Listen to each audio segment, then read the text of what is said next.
नमस्कार दोस्तों, आप सबका एक बार फिर से हमारे YouTube चैनल पर हार्दिक स्वागत। मैं आपका दोस्त विवेक गोगना।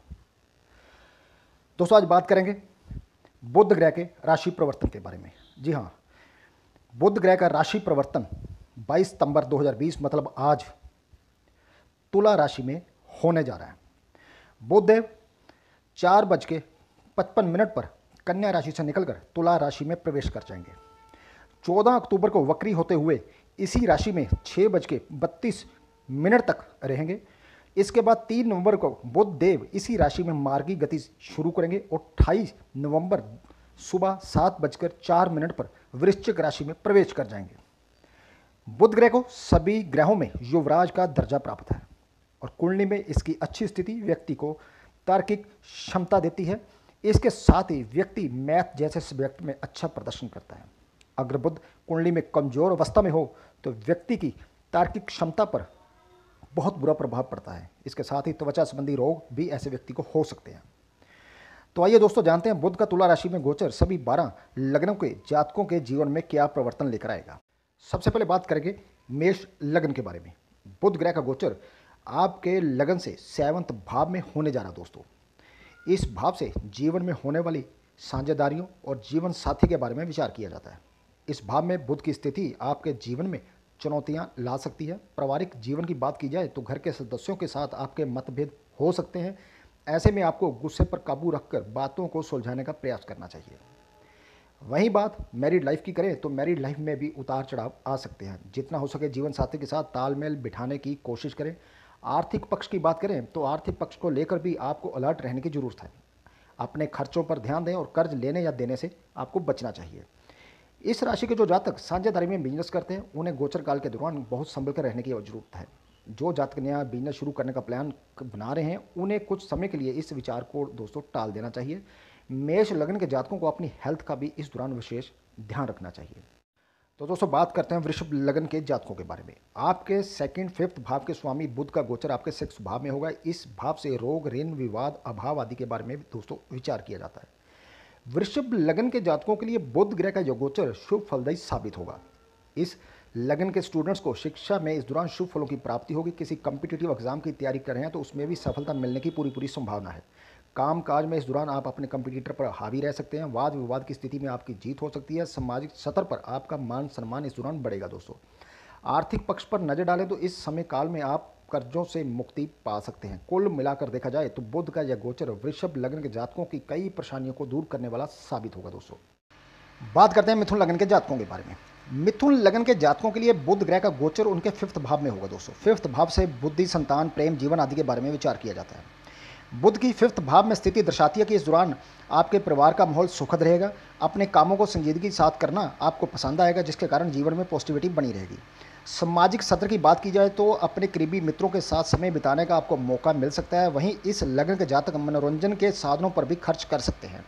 यदि आप सट्टेबाजी करते हैं तो फ़ायदा मिल सकता है, लेकिन मुनाफा पाकर ऐसे कामों में आप कई बार भी नुकसान उठा सकते हैं। इसलिए इस कामों से दूर रहें तो आपके लिए अच्छा है। इस लग्न के स्टूडेंट को भी बुध के इस गोचर का लाभ प्राप्त होगा और कॉम्पिटिटिव एग्जाम में सफलता मिलने की पूरी संभावना है। बात करते हैं कर्क लग्न के जातकों के बारे में। बुधदेव आपके 12th और 3rd भाव के स्वामी हैं दोस्तों। गोचर काल के दौरान बुधदेव आपके 4th भाव में स्थित होंगे। इस भाव से माता, सुख, वाहन आदि के बारे में विचार किया जाता है। बुध के 4th भाव में होने के कारण आपके पारिवारिक जीवन में शांति बनी रहेगी। माता के साथ इस दौरान आप अच्छा टाइम स्पेंड कर सकते हैं। माता का स्नेह आपको मानसिक शांति देगा। वहीं जो जातक घर से दूर रहकर नौकरी करते हैं या स्टडी करते हैं इस दौरान वह घर आ सकते हैं। वहीं नौकरी पेशा लोगों की बात की जाए तो आमदनी में वृद्धि होने के इस समय पूरे आसार हैं। हालांकि बावजूद इसके भी आपको आर्थिक चिंताएं बनी रहेंगी। इस लगन के स्टूडेंट का ध्यान इस समय में जो उनकी स्टडी है उससे थोड़ा सा भटक सकता है। आप दोस्तों के साथ ज़्यादा समय बिता सकते हैं और सोशल मीडिया पर अपना समय कीमती जो है वो बर्बाद कर सकते हैं। इस लगन के जातकों को हेल्थ से जुड़ी समस्याएं इस दौरान हो सकती हैं। बात करते हैं सिंह लगन के जातकों के बारे में दोस्तों। सिंह लगन के जातकों के 3rd भाव में बुध ग्रह का गोचर होगा। इस भाव को साहस का भाव भी कहा जाता है और इससे भाई बहनों से आपके संबंध और लेखन आदि के बारे में विचार किया जाता है। इस भाव में बुध के गोचर से छोटे भाई बहनों के साथ आपके संबंध अच्छे रहेंगे। आप उनकी मदद करने के लिए आगे आएंगे और वो भी हर परिस्थिति में आपका साथ देंगे। पारिवारिक जीवन सामान्य रहेगा, घर वालों के साथ मेलजोल बना रहेगा। सामाजिक स्तर पर आपको अपने मित्र और करीबियों से फायदा मिल सकता है। आपके आर्थिक पक्ष पर नज़र डालें तो पैसे से जुड़े लेन देन को लेकर आपको विशेष रूप से सावधान रहने की जरूरत है। इस लग्न के कुछ जातक इस दौरान अनजाने भय से ग्रसित हो सकते हैं, जिसके चलते मानसिक तनाव भी आपको हो सकता है। दोस्तों, बात करते हैं कन्या लग्न के जातकों के बारे में। बुध ग्रह कन्या लग्न के लग्न भाव का ही स्वामी है और तुला राशि में गोचर काल के दौरान सेकंड भाव में विराजमान रहेगा। सेकंड भाव आपके परिवार, वाणी और संपत्ति का होता है या बैंक बैलेंस का होता है। इस भाव में बुध की स्थिति से पारिवारिक जीवन अच्छा रहेगा। सामाजिक स्तर पर भी आपका प्रभाव बढ़ेगा। अपनी वाणी के दम पर आप लोगों को प्रभावित करने में सफल होंगे। इस लग्न के जो जातक कारोबार करते हैं उन्हें मेहनत का अच्छा फल बुध के इस गोचर काल के दौरान दोस्तों मिल सकता है। बात करते हैं तुला लग्न के जातकों के बारे में। तुला लग्न के जातकों के लग्न भाव में बुध ग्रह का गोचर होगा। दोस्तों, लग्न भाव से आपकी हेल्थ के बारे में, चरित्र, बुद्धि, सौभाग्य आदि के बारे में विचार किया जाता है। जो दोस्त कारोबार करते हैं उन दोस्तों को दिक्कतों का सामना करना पड़ सकता है। यदि आप अपने कारोबार को फैलाने का विचार बना रहे हैं तो किसी वजह से वह इस समय टल सकता है। सामाजिक स्तर पर भी इस लग्न के लोगों को सावधान होकर चलने की जरूरत है। दोस्तों, जितना कम बोलेंगे और वाद विवाद की स्थिति से दूर रहेंगे उतना आप लोगों के लिए अच्छा है। बुध के गोचर काल के दौरान आपको अपने व्यवहार में पॉजिटिव बदलाव लाने की जरूरत होगी। इस लग्न के जो जातक नौकरी जॉब करते हैं या नौकरी में हैं उन लोगों को इस गोचर के दौरान किस्मत का साथ मिलेगा, जिसके चलते काम काज में उन्हें अच्छे फलों की दोस्तों प्राप्ति होगी। बात करते हैं वृश्चिक लग्न के बारे में। बुध ग्रह का गोचर आपके लगन से 12वें भाव में होगा। दोस्तों, इस भाव को हानि का भाव भी कहा जाता है और इससे आपके खर्चे, अलगाव, कमजोरी आदि के बारे में विचार किया जाता है। बुध का यह गोचर आपके जीवन में आर्थिक चुनौतियां लेकर आ सकता है। आपके खर्चों में वृद्धि हो सकती है, जिसके कारण आप मानसिक तनाव में आ सकते हैं। जो लोग विदेशों से जुड़ा व्यापार करते हैं या किसी विदेशी कंपनी में काम करते हैं उनके लिए यह गोचर अच्छा रह सकता है। लाभ मिलने की पूरी पूरी संभावना है। हेल्थ के लिहाज से भी बुध का यह गोचर आपके लिए बहुत शुभ नहीं कहा जा सकता है। इस दौरान आपको अपनी हेल्थ का ख्याल रखना चाहिए। बात करते हैं धनु लग्न के जातकों के बारे में। धनु लग्न के जातकों के 11वें भाव में दोस्तों बुध ग्रह का गोचर होगा। इस भाव को लाभ भाव कहा जाता है और बुध के इस भाव में गोचर करने से धनु लग्न के जातकों को लाभ पहुंचेगा।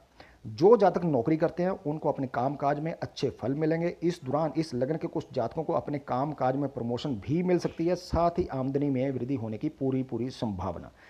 आपके साथ साथ आपके जीवन साथी को भी उनके कामकाज में लाभ मिल सकता है। दोस्तों, इसके साथ ही इस लग्न के लोगों को उच्च अधिकारियों का सहयोग भी प्राप्त होगा, जिससे नई चीज़ें सीखने का आपको मौका मिलेगा। पारिवारिक जीवन पर नज़र डालें तो बड़े भाई बहनों के साथ आपके संबंध सुधरेंगे, जिससे परिवार का माहौल बेहतर हो जाएगा। सामाजिक स्तर पर आप अपने मित्रों के साथ अच्छा टाइम स्पेंड करेंगे। इस राशि के जो जातक किसी बीमारी से लंबे समय से पीड़ित थे उन्हें बुध के इस गोचर के दौरान आराम मिल सकता है। बात करते हैं दोस्तों मकर लग्न के जातकों के बारे में। मकर लग्न के जातकों के 10वें भाव में बुध ग्रह का गोचर होगा। इस भाव को कर्म भाव भी कहा जाता है और इससे आपके कामकाज और नेतृत्व क्षमता आदि के बारे में विचार किया जाता है। क्योंकि इस भाव से आपके कर्म और कर्म क्षेत्र पर विचार किया जाता है, इसलिए बुध के इस भाव में गोचर के दौरान आपको अपने कामकाज में सफलता मिलेगी और प्रमोशन भी मिल सकती है। वहीं इस लग्न के व्यापारियों को भी लाभ होने की पूरी संभावना। दोस्तों, यदि कारोबार को फैलाना चाहते हैं तो यह समय आपके लिए बहुत ही बेहतर है। परिवार का माहौल सुखद रहेगा, हालांकि अपने गुस्से पर काबू रखने की आपको जरूरत पड़ेगी। बात करते हैं कुंभ लग्न के जातकों के बारे में। कुंभ लग्न के जातकों के 9वें भाव में बुध ग्रह का गोचर होगा। दोस्तों, और इस भाव से हम भाग्य, धर्म, कर्म की जो यात्राएं हैं उनके बारे में विचार किया जाता है। बुध का यह गोचर कुंभ लग्न के जातकों के लिए कई मायनों में अच्छा रहेगा। इस दौरान आप मानसिक शांति पाने के लिए धर्म कर्म के काम में बढ़ चढ़ कर हिस्सा लेंगे। पारिवारिक जीवन में भी संतुलन बनाने की आप पूरी कोशिश करेंगे। इस समय में आप परिवार के साथ धार्मिक यात्रा पर दोस्तों जा सकते हैं। इस लग्न के जो जातक बेरोजगार हैं इस दौरान भाग्य उनका साथ दे सकता है और किसी अच्छी जगह उनको नौकरी लग सकती है। वहीं कारोबारियों के लिए यह गोचर अनुकूल रहेगा। यदि आप काम के सिलसिले में यात्रा करते हैं तो लाभ मिलने की दोस्तों आपको पूरी पूरी संभावना है। बात करते हैं सबसे लास्ट जो लगन है वो मीन के बारे में। मीन लगन के जातकों के 8वें भाव में बुध ग्रह का गोचर होगा दोस्तों, और यह भाव आयु का भाव कहा जाता है। इससे आपके जीवन में आने वाले उतार चढ़ाव, रुकावट या एस्ट्रोलॉजी जैसे जो सब्जेक्ट हैं उनके बारे में विचार किया जाता है। मीन लगन के जातकों के लिए बुध का यह गोचर कुछ चुनौतीपूर्ण रह सकता है। दोस्तों, कामकाज में आपको चुनौती को सामना करना पड़ सकता है। आपको किसी झूठे मामले में फंसाया जा सकता है क्योंकि आपके दुश्मन इस दौरान एक्टिव रहेंगे, इसलिए आपको अलर्ट रहने की आवश्यकता है। इस लगन के जो जातक किसी रिसर्च के काम में लगे हैं, क्योंकि 8वां भाव रिसर्च का भी होता है, उनके लिए यह गोचर अच्छा रह सकता है। आपकी रिसर्च को नई गति मिल सकती है। इस लग्न के लोगों को वाहन ध्यान से चलाने की जरूरत है। सिर्फ आपकी ही नहीं, किसी अन्य की वजह से भी आप किसी दुर्घटना का इस समय दौरान शिकार हो सकते हैं। सो आपको बचाव की बहुत ज़्यादा आवश्यकता है।